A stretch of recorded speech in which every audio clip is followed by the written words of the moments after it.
Hey everybody, it's Zach Bruner from Flurry Sports, also from Lombardi Sweep. I will leave a link in the description below to that Packers podcast if you want to listen to it. We've been doing a bunch of NFL draft targets and stuff like that for the Packers, so I think it is worth a listen. But today we are talking the top draft needs for the Packers. These are positions that the Packers need to target for this to be a successful draft. A lot of these are probably going to be obvious to you if you're a Packers fan, and some of these maybe aren't at the top of your mind, but I think these are the needs that the Packers need to target.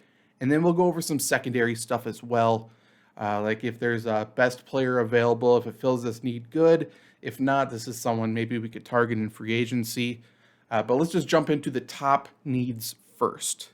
Okay, let's start with the most obvious, and that is wide receiver. Yes, I am filming this on the day that the Packers just signed Sammy Watkins. That's awesome. It would have been even better back in, 2016 or something, but it doesn't really do much for us right now. If you look at the Packers wide receiver room, we got Allen Lazard probably as the top guy. He's a guy who is most known for his blocking ability and improvisational skills when nobody gets open. And I think that is the problem. We have a lot of guys who are not going to be able to get open. Sammy Watkins will be playing outside for the Packers. He can stretch the field a little bit. That's good. Obviously, there's a massive question mark about how many plays or how many games is he going to play? How many plays can he play? He played 13 games last year. Majority of the games he played less than half the snaps. We look at Randall Cobb in the slot. Same type of issues. I think Randall Cobb is effective when he's healthy. I don't think he's an every down player, obviously. And the amount of games he can play is truly up in the air.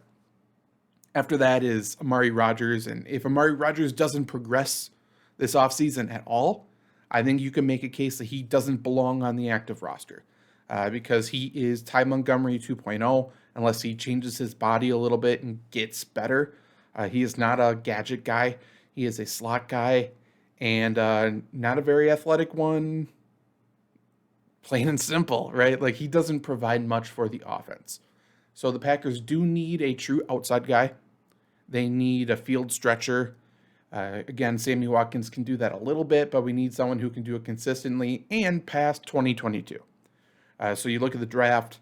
I mean, there's a big four at wide receiver: Drake London, Garrett Wilson, Chris Olave, Jameson Williams, whatever order you want to order them. I do think the Packers need to get one of those four. That probably means the Packers need to trade up in that 16 to 19 area to get at least the fourth guy.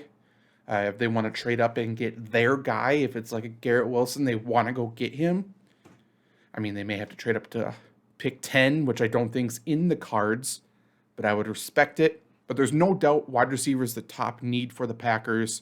And if the Packers don't get multiple wide receivers in this draft, I think it's considered a fail. And that doesn't mean they need to have two wide receivers in the first two rounds. It just means we need to get, hopefully, one of those top four guys. And then there's a lot of good receivers in that third round.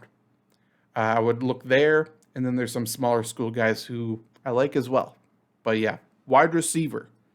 Please, let's draft a wide receiver. The second biggest need, I'm going to call it offensive line, and here's why. I mean, the Packers have a little bit of flexibility here in what they want to do.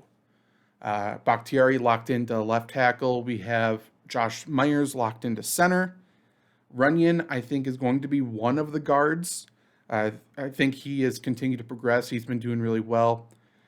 We know Royce Newman is not very good at football, and he shouldn't be in the starting lineup. Elton Jenkins is the key. Let's be conservative and say he comes back in October. He could play guard or tackle. If the Packers go guard, we need a right tackle. If we move him to tackle, then the Packers need a guard, right? And there's a lot of really good players at the end of that first round that the Packers could target. There's players in the second and third rounds who I still grade as starters. Definitely an offensive line guy. That's where most of my training is in. So, there's some really good players in this draft. The Packers need to draft someone who can start. And I think truly it could go either way. Could the Packers go a Zion Johnson to play right guard? Packers sign maybe a veteran tackle.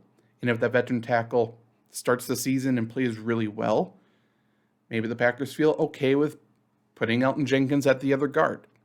If that tackle gets injured, if they're not playing at top notch, then when Elgton Jenkins comes back, they can move him to tackle. That's fine. Otherwise, Trevor Penning, if Trevor Penning's there at the pick in the first round from Northern Iowa, the dude is a stud. He's a dog. He's nasty. He is a self-described prick on the football field. You can't pass him up.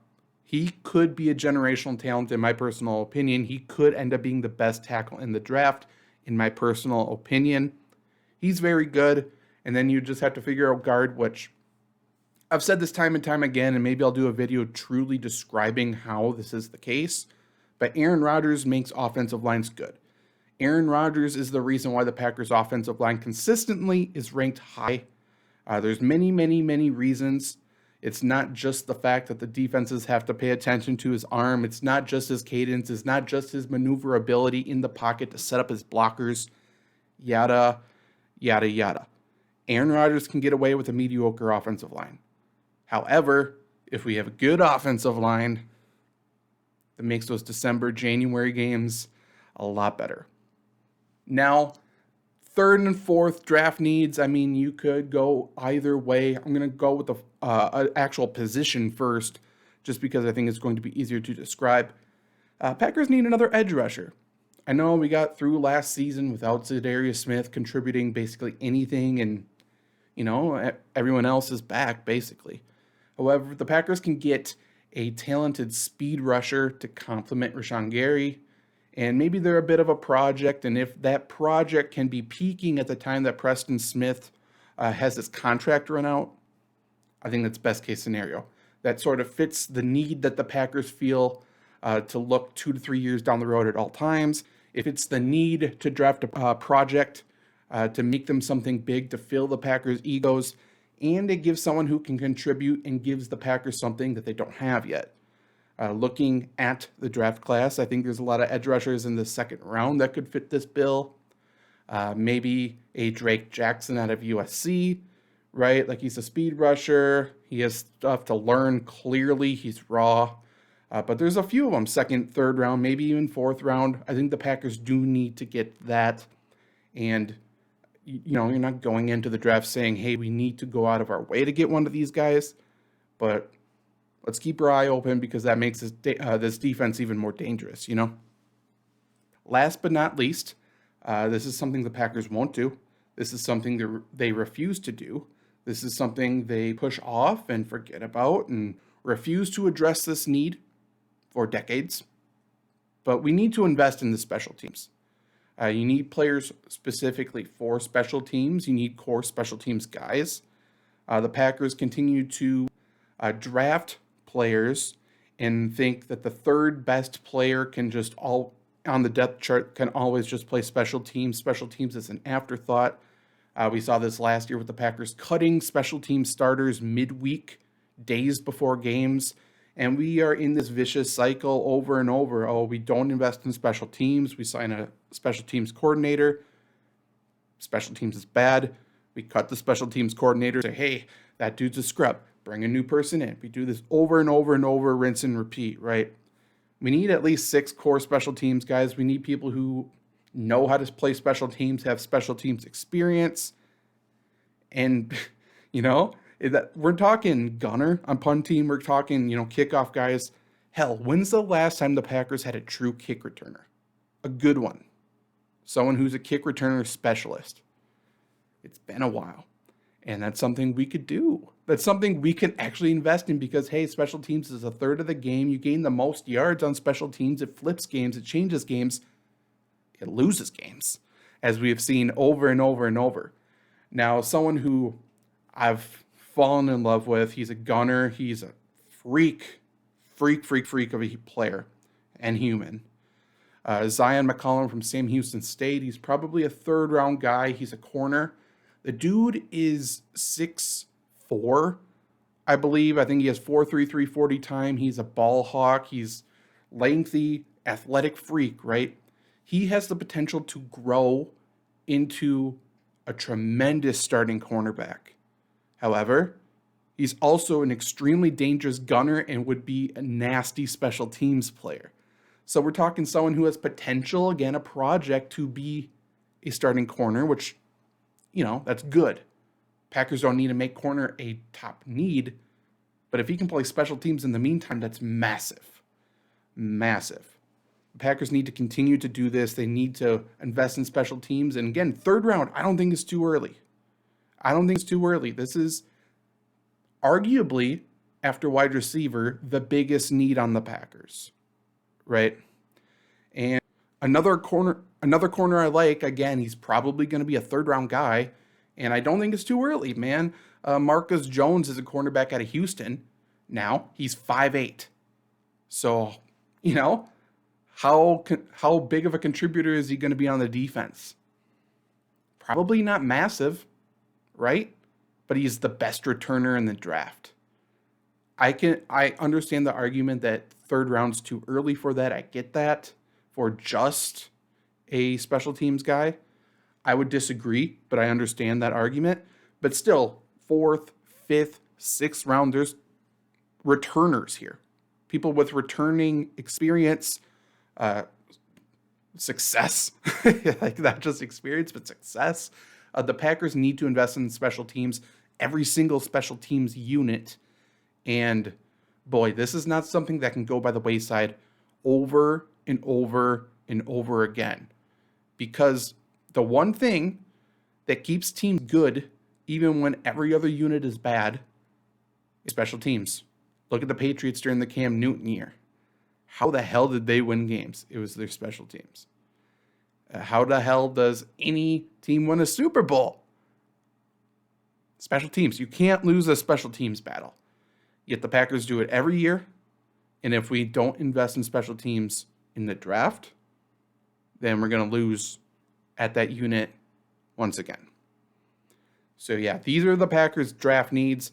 Again, the other offensive line position, if we draft guard early, tackle is still a need. We still need depth there. We need depth at inside linebacker. We need depth at safety.